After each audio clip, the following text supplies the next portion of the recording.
Hey everybody! It is Professor Parrish and we are already in week 8. Crazy, right? So I want to talk about a couple of things in this video. One is obviously what we are doing this week in class. The next thing is to kind of preface week 9, and then the final thing is to talk about spring break, because believe it or not, it is coming up soon. I know, I am as excited as you are. So first though, I want to go to our assignments and talk about week 8. Because week 8, we have a couple of things we're doing this week. One quick note about week 7 though, before I dive into this week's coursework. There were a lot of people that did not do the writing prep for compare and contrast. So I have no idea what you're writing about at this point. I would ask that if you have a topic for our second writing prompt, which is compare and contrast, to please take note of this right here. This outline for our compare and contrast is an extra credit opportunity. It's not a lot of extra credit, but it is some. I would say if you have not turned in your writing prep last week, I would highly recommend that you do this. 1, to get a little bit of extra credit, but 2, to let me know what your topic is, because believe it or not, sometimes, usually compare and contrast works, and I don't have any issues with topics that students give to me for it. But sometimes compare and contrast topics, the topics people pick don't exactly work out. So I would like to know what you're planning to write on. So like I said, if you haven't done the writing prep from last week in week 7, I would highly recommend that you do this extra credit right here. Now some of you I did give extra credit to on the writing prep because you included a very detailed outline of what you're doing. So you can see, those of you that want to know if you got extra credit, you can see on your grade. If you just got like a 25 out of 25 and you didn't get the extra credit, then that probably means that you had the topic and you had an outline, but it maybe wasn't as detailed as it could have been. And if you want to turn in a more detailed outline to get extra credit, you are welcome to do so. Those will be due this Sunday, March 3rd by 11:55 p.m. As for what is due this week, so I would always recommend go by this box here, but definitely go down here and check your other assignments, because this box, as you notice, only lists 2 assignments, and we have 3 for this weekend. So I don't know why the box only lists 2, but please make sure that you're scrolling down and making sure to look at the whole picture here of what's due for this week. So by Friday, you need to submit your draft of your compare and contrast paper to the week 8 discussion forum, which is right here. So your draft of the compare and contrast paper needs to be included in your week 8 discussion forum, and I'm going to show you very quickly how to do this. So that's what this note is to watch tips. So by Friday, you need to have that draft in the discussion forum. By Sunday, you need to have reviewed at least 2 of your peers' drafts, and then do the textbook assignment number 5 and the grammar review number 5 as well. As you will notice for week 9, this textbook assignment and grammar review, they are the last grammar review and last textbook assignments we will be doing in this class. Whoop, whoop. This is the last time we will do a textbook assignment or a grammar review. So if you were not a fan of those assignments, rejoice, because this is the last time we are doing them this semester. We will be replacing the grammar review and textbook assignment with something different in the second half of the semester. So once we get back from spring break, I will explain what that is. But your grammar review, if I pull it up, it's right here. Pull it up to show you. It is from page 470 in our book. There are incorrect verb choices in each of the sentences on page 470 for activity number 1. You just write the correct verb that goes on the line here.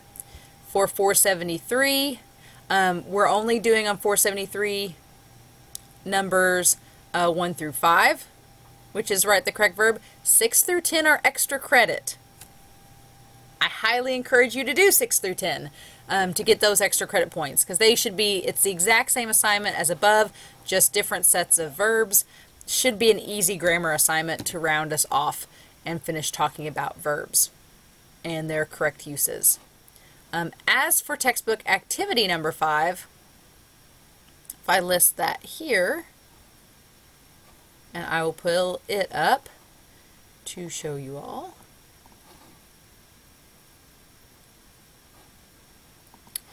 It is on page 132 and 135, in which there will be a set of directions for each of the questions below, and you just follow the directions in our textbook of what they give you. And then the same goes for numbers 1 through 5 here and 1 through 5 there. And then there's also some review questions down here, and it'll ask you to put these sentences together. So there is a larger set of questions and answers, but it should be pretty easy. Just make sure to read the directions in your book. And then if you have questions about the directions, you can always email me and ask. I am happy to answer your questions. But yeah, so textbook assignment number 5 and grammar review number 5, this is the last time we will do these 2 types of assignments. And they are both due Sunday. And then your discussion forum, your post with your compare and contrast draft, is due Friday. 2 peer responses are due by Sunday, meaning that you'll have to read at least 2 of your peers' papers and respond to them. So if I go to the discussion forum, and I go down to week 8, I'll note that for this week's discussion forum, submit a draft of your compare and contrast writing assignment as part of your initial post. This draft should be attached, not just copy and pasted.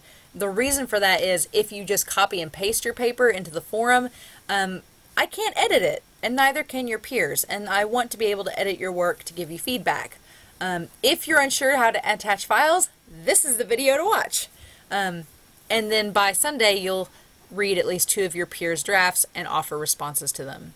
The responses should talk about what you like about the post, as well as what can be improved. So don't just say, oh, your story was great, your paper was awesome. Be like, hey, it was good because of this, A, B, and C. But hey, you might also revise it by changing the grammar in your introduction, or maybe adding an extra line of resolution in your conclusion. It's okay to be a little bit critical of your peers in a positive way that encourages them. So you're basically saying, hey, I really liked your paper for this reason, but you might want to change this, this, and this to make it perfect. All right? So if you don't know how to attach your draft, what you do is you start out by going to Add Post. Not available in emulation mode. It's going to make me do it as a teacher. So I'm going to go to week 8. I'm going to do Add Post. All right? I'm going to give it the subject line, compare and contrast paper. And then I'm going to be like, hey guys and gals. I'm going to lowercase that guys. Alright. And then I'll say something like, here is my draft of my compare and contrast paper. And I might add a question like, how does the introduction sound? Does my conclusion make sense? I'll just ask some questions to you as the reader and say, hey, can you answer these questions for me in your response? And then what I'm going to do is I have 2 options. I can either choose a file from the files I save in my SIC, which we've talked about this before, that will save some files there, or I can attach from my computer. And if I do that, for example, let's say I just add this one. I'll pick on the file I want to add. I'll click Open. You can see that the file is there, but it's not saved in the draft yet. I have to click this Add button. It'll take it a second. Okay. Once your file has a blue line, like a little hyperlink line, and a little trash sign where you could delete it around it, that's how you know that it's added to your post. Alright? So if I click Submit, my post looks like this. There's my draft, and there's my file. Okay? So that's how you add your paper. This is what it should look like. Don't copy and paste the paper into your post. Attach it like what I've just showed you. Alright? And I'm going to just delete my post for good measure. Okay? So, yeah, that's how you complete the assignment for the discussion forum. Your draft, in order to get full credit, does need to be posted by Friday. So you may be asking, well, what if I'm not done with my draft by Friday? That's okay. I just want to see what you have done so far. So your papers have to be 3 pages. So if you have 1 page done, 2 pages done, however much you have finished, just go ahead and attach that, because that will at least give your peers and myself something to review. Now, the rule of thumb is try to get as much done as you can, because the more you have done, the more that myself and your peers get to look over, and the more feedback you will get, which means the better grade you'll probably get. Okay? So just keep that in mind for this.